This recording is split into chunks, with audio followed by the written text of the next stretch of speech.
Bonjour à tous. Avant de commencer, je voudrais remercier les organisateurs. Je suis vraiment très émue. C'est la première fois que je viens à Schleff. Je suis impressionnée, merci. Je suis impressionnée par l'organisation, par le comité scientifique, le travail qu'il a fait. Vraiment, vous n'avez rien à envier au grand congrès. Bravo et bonne continuation. Donc, je suis là aujourd'hui pour vous parler d'un symptôme qui nous concerne tous, car nous avons tous eu affaire un jour à la douleur qui a nécessité une prise d'antalgique. Et donc, c'est un symptôme qui touche tout le monde, que ce soit dans l'aigu, où 100% d'adultes présentent ou présenteront un jour une douleur, ou dans le chronique, c'est à peu près 10 à 50% de la population générale dans le monde qui va souffrir de douleurs chroniques. Si on veut définir la douleur, la douleur elle a eu plusieurs définitions, et la dernière qui est retenue, c'est celle de 1976, c'est celle de l'IASP, qui l'a définie comme étant une expérience sensorielle ou émotionnelle désagréable, associé à un dommage tissulaire ou présent ou potentiel. Ça veut dire qu'on peut même avoir une douleur sans lésion. Et c'est une définition qui a été retenue. Pourquoi ? Parce qu'on retrouve les différentes composantes. Il y a d'abord la composante sensorielle. Évidemment, tout commence dans le physique. Quand on a mal, c'est une sensation physique qui nous permet de retrouver justement la localisation, l'intensité, son évolution. Ensuite, dans cette définition, on reconnaît la composante sensorielle. Évidemment, quand on souffre de douleur, la première réaction, c'est l'anxiété. J'ai mal, pourquoi je suis anxieux, pourquoi c'est peut-être grave, etc.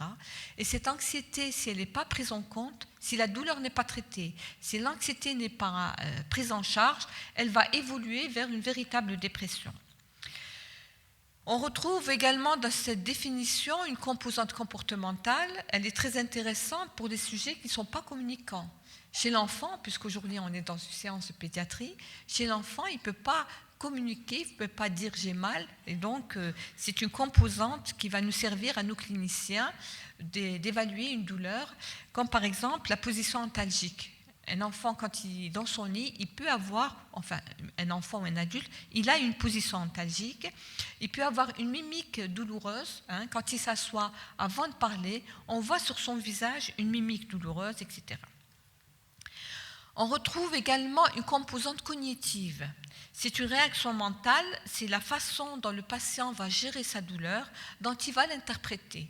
Est-ce que c'est une punition, c'est une forme d'expiation des fautes qu'on a commises, et c'est donc qui va lui donner un sens. Et quand on prend en charge la douleur, il faut absolument tenir compte de ces 4 composantes. Si on en oublie une, on va être en échec thérapeutique. Alors la douleur, comment on va la classer ? Premièrement, on peut la classer selon la durée d'évolution. En effet, une douleur aiguë peut évoluer vers une douleur chronique. Pour la douleur aiguë, c'est une douleur qui date depuis moins de 3 mois. C'est une réponse physiologique normale. Je me donne un coup, je ressens une douleur, c'est tout à fait normal. C'est une douleur qui a une fonction d'alarme. C'est elle qui va tirer la sonnette d'alarme et dire voilà, il y a un problème chez l'individu. Et cette douleur va disparaître dès qu'on traite la cause de la lésion. Et en général, elle répond très bien aux antalgiques qu'on donne. Malheureusement, cette douleur, si elle persiste dans le temps, si elle dépasse 3 mois, voire 6 mois pour certains auteurs, elle va devenir chronique.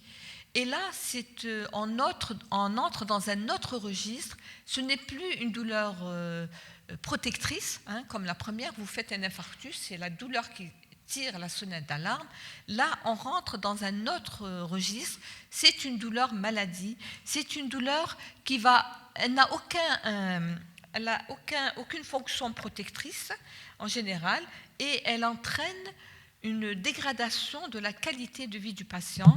C'est pour cela que l'on dit pour la première, c'est une douleur symptôme, et pour la douleur chronique, c'est une douleur maladie. Alors c'est une maladie qui va évoluer pour son propre compte.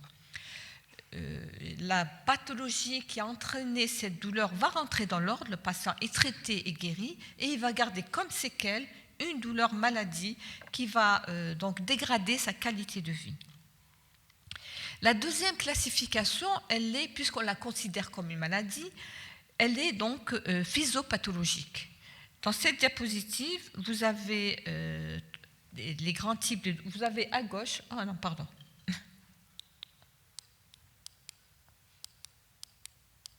Voilà. Donc, à gauche, vous avez ce qui est physiologique. Il y a un problème, vous vous donnez un coup. C'est une stimulation nociceptive simple. Vous allez ressentir une douleur. Ça, c'est physiologique. Il faut savoir que dans la population, il y a un très petit pourcentage qui est de l'ordre de... Peut-être que M. Laraba connaît cette pathologie. Il y a des individus qui ne ressentent pas la douleur. C'est une modification génétique et ils n'ont pas cette sensation de douleur qui est protectrice. Et en général, ce sont des enfants qui ne vont pas vivre longtemps. Ils vont décéder soit parce qu'ils vont faire des accidents, ou ils ont une pathologie où on n'a pas cette fonction d'alarme. Et donc la maladie va évoluer jusqu'au décès, malheureusement. Et la deuxième, juste à côté, donc vous avez ce qu'on appelle la douleur inflammatoire ou la douleur nociceptive. Dans ce cas-là, vous voyez qu'il y a un excès de stimulation. C'est la même stimulation, mais elle est exagérée et qui donne la douleur nociceptive, ou en général, c'est une douleur inflammatoire. À côté, vous avez la douleur neuropathique. La douleur neuropathique, vous voyez qu'il n'y a pas de stimulation douloureuse, mais il existe une lésion nerveuse et qui est à l'origine de cette douleur. Et à droite, complètement à droite, vous avez ce qu'on appelle les douleurs dysfonctionnelles. Et jusqu'en 2008, ces douleurs dysfonctionnelles faisaient partie des douleurs neuropathiques. Après, on s'est rendu compte qu'il n'y avait pas de lésion nerveuse et qu'il n'y avait pas d'inflammation. Donc, ce n'était ni des douleurs nociceptives, ni des douleurs neuropathiques.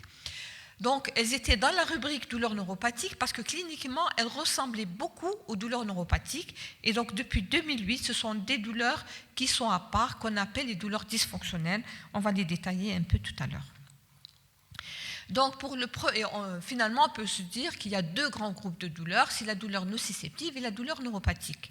Pour ce qui est de la douleur nociceptive, sur le plan physiopathologique, à chaque fois qu'il y a une lésion nerveuse, qu'elle soit, que la stimulation soit mécanique, par exemple, vous avez un cancer, une tumeur qui va venir comprimer par effet de compression, donc c'est une stimulation mécanique, ou bien thermique, une brûlure par exemple, ou chimique, maladie inflammatoire, etc.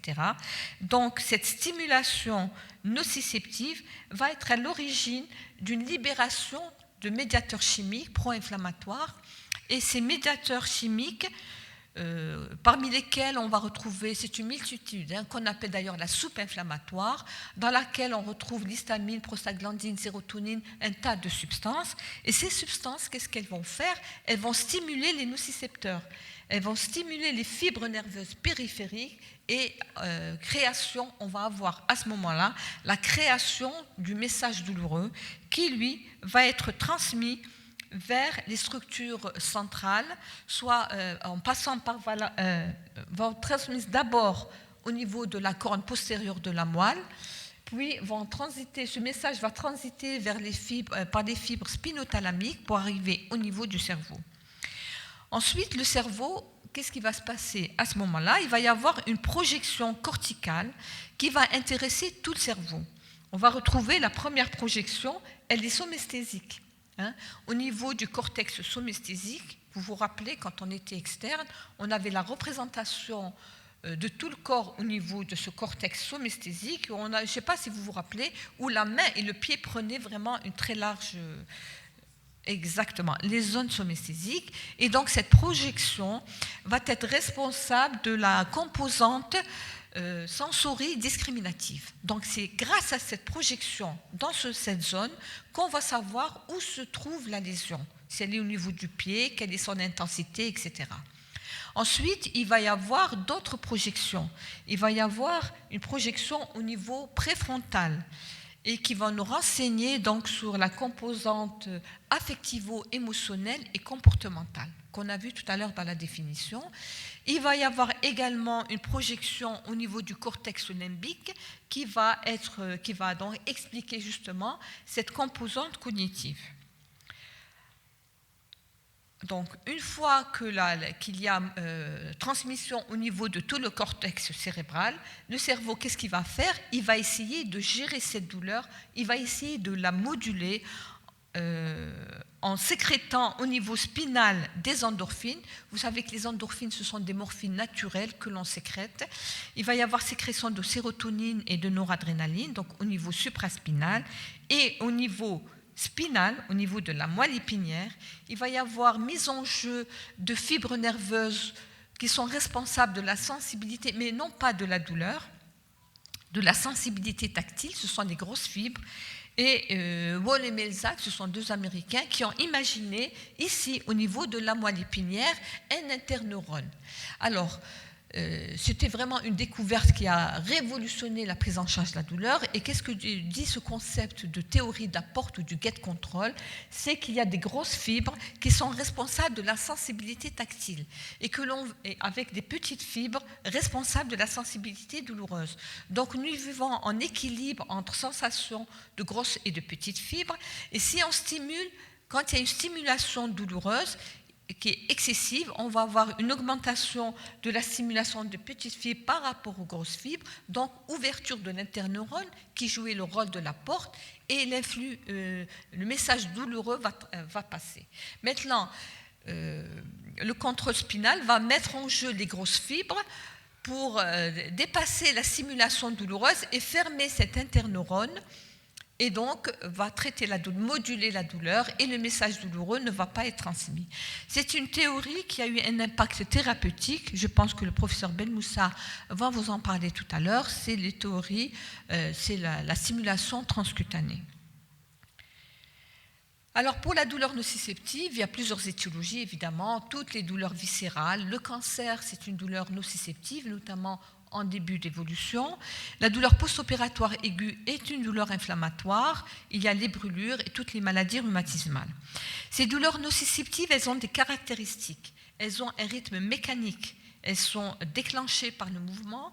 Elles sont inflammatoires, donc elles vont provoquer des réveils nocturnes. Ce sont des malades qui ne dorment pas bien à cause de la douleur. Et la topographie, elle n'est pas systématisée puisqu'il n'y a pas de lésion nerveuse. Et en général, pas toujours, en général, elle est localisée au niveau du siège de la lésion.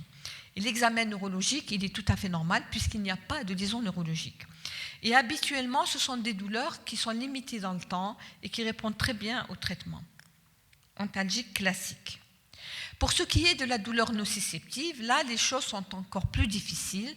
Alors, elles sont définies comme étant des douleurs secondaires à une maladie ou à une lésion, une maladie du système somatosensoriel.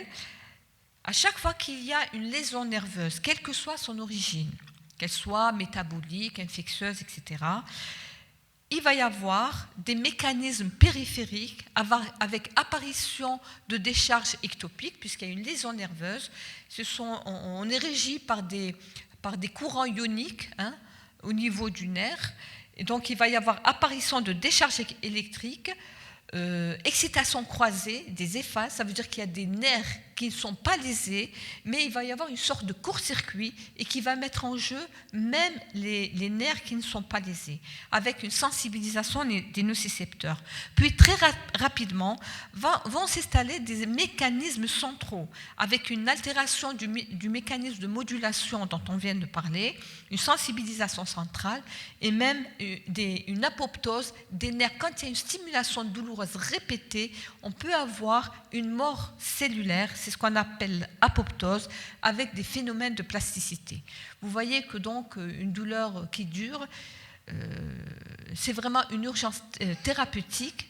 Il faut vite agir avant d'arriver au phénomène de plasticité. Et quand on arrive à ce stade-là, il est très difficile de faire marche arrière, de revenir à une douleur zéro.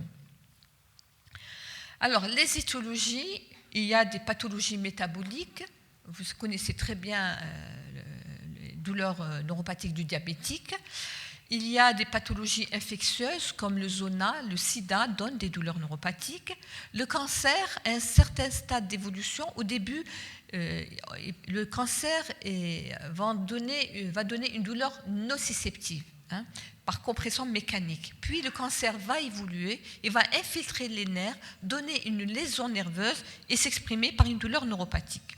Par ailleurs, même en cancérologie, il y a d'autres raisons de faire des douleurs neuropathiques. Il faut savoir que la thérapeutique du cancer, le trépied du traitement du cancer, que ce soit la chirurgie, quand on opère, on laisse des nerfs, donc on peut donner des douleurs neuropathiques. La chimiothérapie et la radiothérapie sont neurotoxiques. Donc on peut avoir des lésions nerveuses.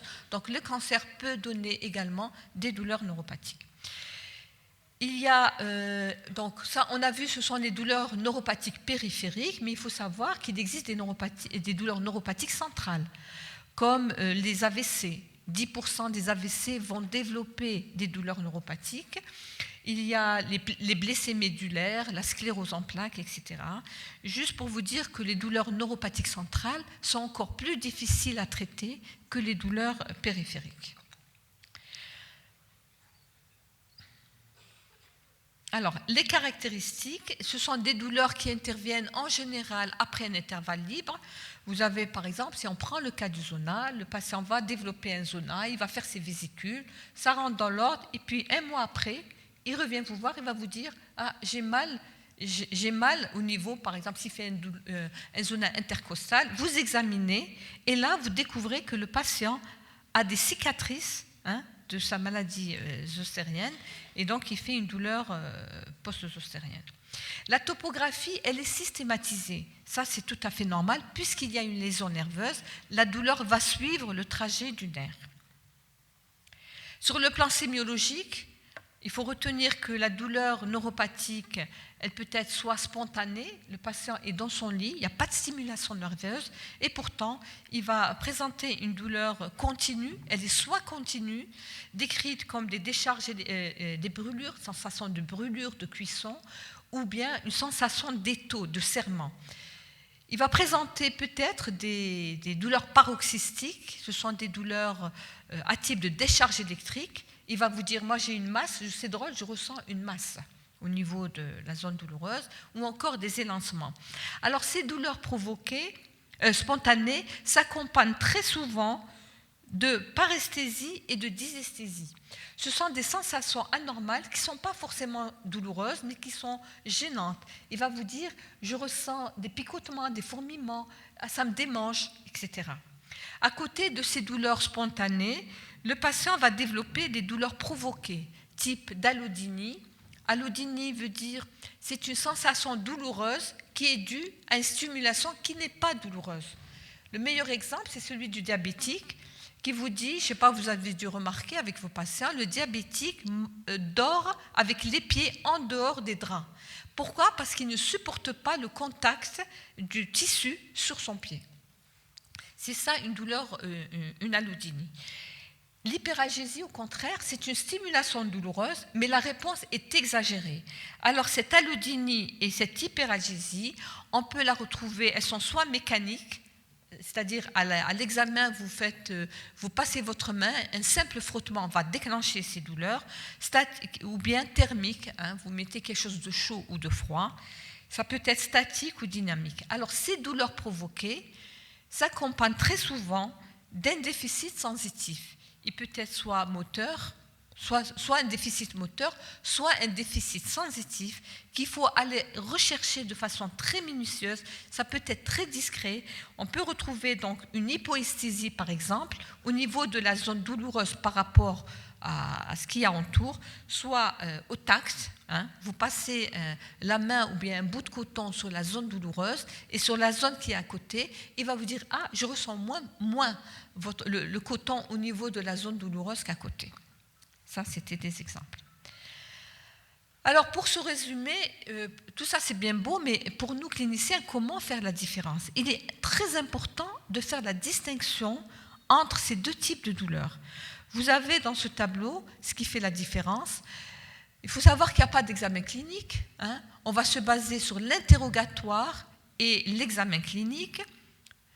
Alors, à l'interrogatoire, pour la douleur nociceptive, c'est une douleur qui est continue, elle est pulsatile, alors que la douleur neuropathique, on a vu, c'est une douleur continue, paroxystique, avec des paresthésies. À l'examen clinique, pour la douleur nociceptive, puisqu'il n'y a pas de lésion nerveuse en général, elle est localisée là où se trouve la lésion. Si c'est un abcès, c'est là où il y a l'abcès que le malade va développer sa douleur. Et quand on fait une manipulation physique, à l'examen, on va déclencher cette douleur.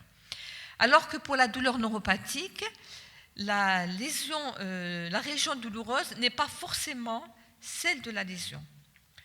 Vous avez peut-être un AVC, par exemple. Il a une lésion ischémique au niveau du cerveau. Il va se plaindre d'une douleur au niveau de tout le corps contralatéral. Et la douleur survient dans le territoire lésionnel. Un autre exemple, dans la douleur zostérienne, c'est une douleur qui a servi de modèle dans la recherche, où on a vraiment la douleur dans le métamère du nerf qui est lésé. Et quand on fait des tests au chevet, c'est-à-dire des tests neurosensoriels, pour la douleur nociceptive, il n'y a pas d'anomalie, puisqu'il n'y a pas de lésion nerveuse, et alors que pour la douleur neuropathique, on va trouver des anomalies sensorielles, type hypoesthésie, hyperesthésie, etc. Alors, je disais que la distinction entre ces deux types de douleurs, elle est vraiment très importante, parce que pour la première, elle va très bien répondre aux antalgiques classiques, alors que pour la douleur neuropathique, on va avoir une mauvaise réponse. Et c'est une des principales raisons de mauvaise prise en charge de la douleur, parce qu'on traite les deux types de douleurs de la même manière, alors que pour la douleur neuropathique, là, on ne donne pas les antalgiques classiques, mais on va donner ce qu'on appelle aujourd'hui des antalgiques spécifiques. Ce sont des médicaments qui ont été créés pour d'autres pathologies, type antiépileptiques et antidépresseurs, mais j'insisterai sur le fait que ce ne sont pas les mêmes posologies. Ça, il faut bien expliquer aux malades. C'est vrai parce qu'ils vont tous lire la notice, ils vont voir que c'est des antiépileptiques, des antidépresseurs, on aura une mauvaise observance. Ils vont faire un refus, donc ils ne vont pas accepter le traitement. Il faut juste leur expliquer que c'est vraiment pour traiter le nerf malade et ce ne sont pas les mêmes posologies. Enfin, on va voir la douleur dysfonctionnelle. Donc, ce sont des douleurs qui ont été individualisées depuis 2008. On ne connaît pas très bien le mécanisme physiopathologique. Il ne s'agit pas d'inflammation, ce n'est pas des douleurs nociceptives, il n'y a pas de lésion nerveuse. Ce sont probablement une dysfonction du système de modulation. Vous vous rappelez la diapositive tout à l'heure, quand le message arrive au niveau du cerveau, le cerveau va essayer de moduler cette douleur par des faisceaux descendants. Et donc, dans cette douleur dysfonctionnelle, il y a un problème dans la modulation de la douleur. Quelques exemples de douleurs dysfonctionnelles, ce sont les céphalées, le côlon irritable, la fibromyalgie, etc. Et le traitement, c'est vrai que cliniquement, elle ressemble beaucoup aux douleurs neuropathiques. Donc, les grands traits thérapeutiques vont faire appel donc, aux douleurs neuropathiques. Ce sont les antidépresseurs et les antiépileptiques. Puisqu'on a une psychiatre aujourd'hui avec nous, on va parler quand même juste un petit mot pour les douleurs psychogènes.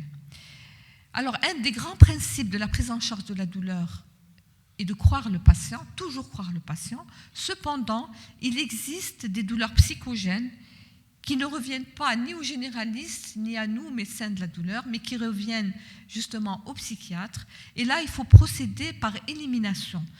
Il ne faut pas les confondre avec la dimension psychologique de la douleur. On a vu que la douleur tout à l'heure s'accompagnait toujours d'une anxiété et d'une dépression qui sont secondaires à la douleur et non pas un problème psychologique ou psychiatrique. Et dans ce cas-là, ce sont des douleurs psychogènes. C'est l'expression d'une conversion hystérique, d'une somatisation ou d'une hypocondrie. C'est ce qu'on appelle les dépressions masquées. Le patient, il a une dépression, mais il va exprimer ça par une douleur. En général, la sémiologie est atypique.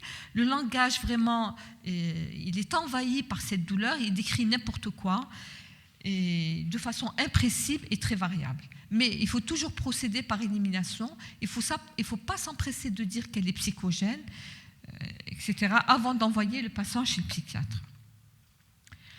Nous allons maintenant aborder l'évaluation de la douleur. La première question, pourquoi allons-nous évaluer cette douleur ? Premièrement, parce qu'il n'y a pas de marqueur biologique pour analyser cette douleur. Vous avez un diabétique, vous faites une hyperglycémie, vous savez qu'il est diabétique. Pour la douleur, on n'a pas accès donc, aux examens paracliniques. Il n'y a pas de relation entre l'importance de la lésion et l'intensité de la douleur. On peut avoir un cancer très développé avec une petite douleur. Et on peut avoir une douleur rhumatismale où il n'y a pas de pronostic vital engagé avec une énorme douleur. Enfin, la perception et la verbalisation sont très différentes d'un individu à un autre parce qu'il y a beaucoup de facteurs qui rentrent en jeu, comme la personnalité, le vécu, etc. Enfin, cette évaluation va nous permettre à nous praticiens d'avoir une transmission de l'information. Alors, l'évaluation de la douleur, elle doit être donc individuelle et personnalisée. Il faut toujours identifier le mécanisme physiopathologique grâce à l'interrogatoire et l'examen clinique, identifier l'intensité de la douleur. Ceci va nous permettre d'adapter la thérapeutique. Et toujours faire une réévaluation régulière de la douleur qui va nous permettre de réadapter le traitement, réadapter la thérapeutique. Donc, il ne suffit pas de faire une ordonnance à un patient douloureux et l'envoyer dans la nature. Il faut toujours le revoir pour voir si on a bien ciblé notre douleur et sûrement pour réadapter le traitement. Alors, l'évaluation initiale, il faut toujours, donc, on commence toujours par l'interrogatoire. Il faut toujours s'inquiéter de la maladie sous-jacente. Il ne suffit pas de traiter la douleur et laisser évoluer une pathologie, une maladie. Donc, toujours rechercher le stade, rechercher les traitements. Il y a beaucoup de thérapeutiques qui peuvent donner une neurotoxicité, par exemple. Ensuite, on s'attaquera à l'histoire de la douleur. Il faut s'intéresser à la durée d'évolution de la douleur. Si vous avez une douleur aiguë, vous avez de fortes chances d'arriver à une douleur zéro, alors que si vous avez une douleur chronique qui dure des mois, voire des années, dans ces cas-là, il faut bien expliquer au patient qu'il n'est pas sûr qu'on arrive à traiter complètement la douleur. Et dans ces cas-là, on fait un traitement réadaptatif. Ça veut dire qu'on va essayer de diminuer au maximum leur douleur pour avoir une meilleure qualité de vie. Donc dans ce cas-là, malheureusement, dans la douleur chronique qui dure depuis des années, on cible beaucoup plus la qualité de vie du patient, le réinsérer socialement beaucoup plus que la douleur.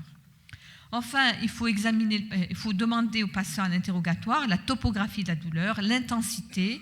Il faut essayer d'avoir le mécanisme physiopathologique, il y a des critères sémiologiques. Et enfin, ne pas oublier d'évaluer l'aspect sensoriel et affectif de la douleur, le comportement de son entourage et rechercher les comorbidités. Ensuite, on s'attaquera donc à l'examen clinique. Il faut bien observer le patient et son environnement, l'expression de son visage, son langage. Est-ce qu'il a une position antalgique? Est-ce qu'il a une attitude de défense?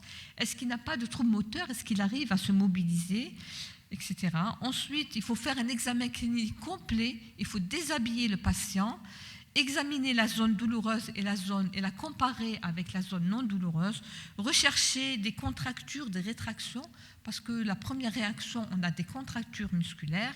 Ne pas oublier de faire un examen neurologique complet, rechercher le déficit moteur et rechercher les troubles de la sensibilité.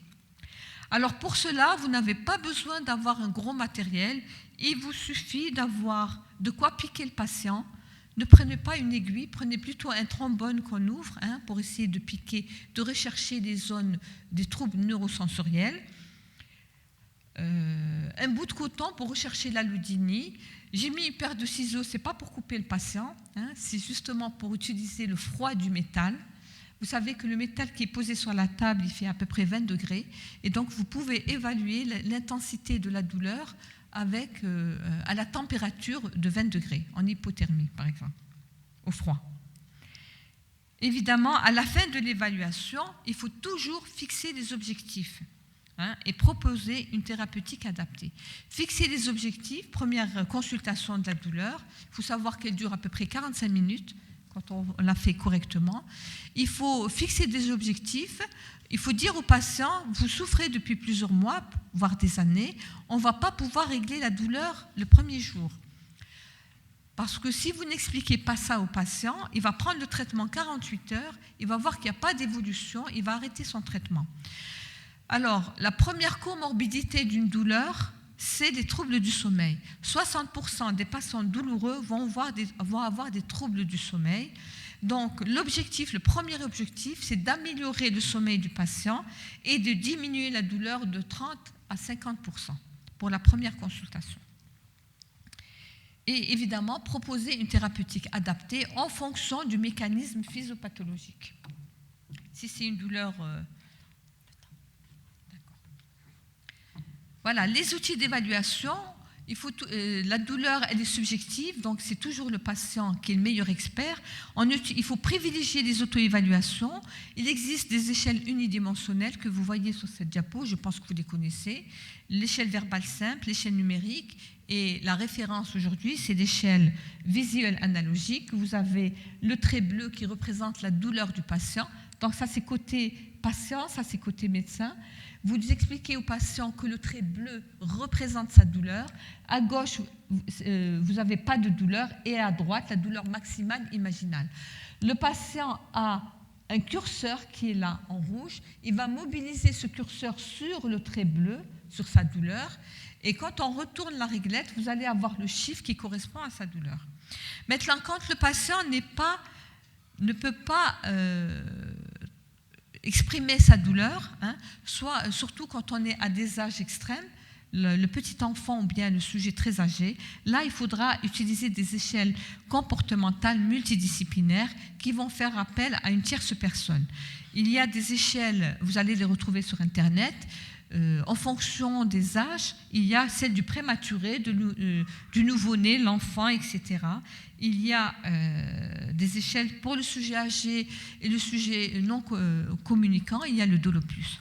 Alors, pour ceux qui font des soins, il faut savoir que la douleur liée aux soins est très fréquente chez l'enfant. Actuellement, la référence, c'est le FLAC, qui tient compte par rapport aux autres échelles de l'enfant aux critères de consolabilité, et qui représente donc la référence actuellement pour la douleur aiguë, la douleur liée aux soins.